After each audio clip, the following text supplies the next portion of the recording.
আজ ৮ ডিসেম্বর চাঁদপুর মুক্ত দিবস। ১৯৭১ সালের এই দিনে স্বাধীনতা যুদ্ধ চলাকালে পাক হানাদার বাহিনীর কবল থেকে মুক্ত হয় চাঁদপুর।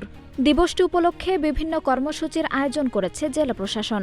১৯৭১ সালের ৮ ডিসেম্বর দখলদার হানাদার বাহিনীর কবল থেকে মুক্ত হয় চাঁদপুর জেলা।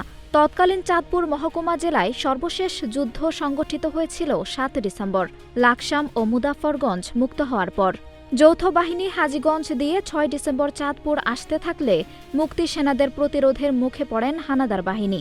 প্রায় ৩৬ ঘণ্টা তীব্র লড়াইয়ের পর ৮ ডিসেম্বর জেলার হাজীগঞ্জ এবং চাঁদপুর হানাদার মুক্ত হয়।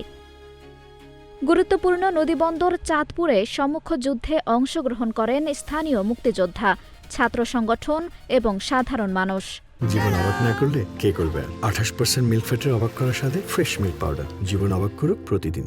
তীব্র প্রতিরোধের মুখে হানাদার বাহিনী পিছু হটতে বাধ্য হয় এবং চাঁদপুর সম্পূর্ণ মুক্ত হয় বলে জানান স্থানীয় মুক্তিযোদ্ধারা।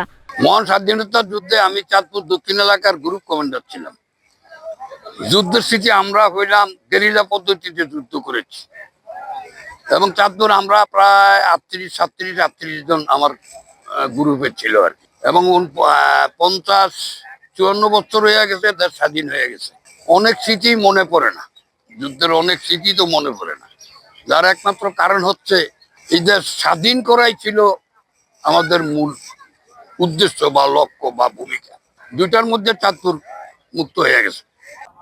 আমরা চতুর্দিকে যখন মুক্তিযোদ্ধারা নদীর এই পাড়ে সেই পাড়ে আমরা ব্যারিকেড সৃষ্টি করে রাখি, তারা বাইরে কোনো পথ পাচ্ছে না। তো ওই মুহূর্তে তারা যখন জানলো যে তাদের সুনিশ্চিত তাদের পরাজয়, এবং তারা বিভিন্ন দিকে খোঁজখবর নিয়ে দেখছে যে তাদের সব দিকে তাদের পরাজয়ের স্লোগান বাজে উঠতেছে, তখন তারা বুঝতে পেরে তারা করছে কি, ধরেন এই ৭ তারিখ রাত্রে, গভীর রাত্রে তারা হাজীগঞ্জ ত্যাগ করে। মুক্তিযুদ্ধের স্মৃতি রক্ষার্থে চাঁদপুর পৌরসভা ও জেলা প্রশাসনের উদ্যোগে বড় স্টেশনে রক্তধারা নামে বধ্যভূমি নির্মাণ করা হয়।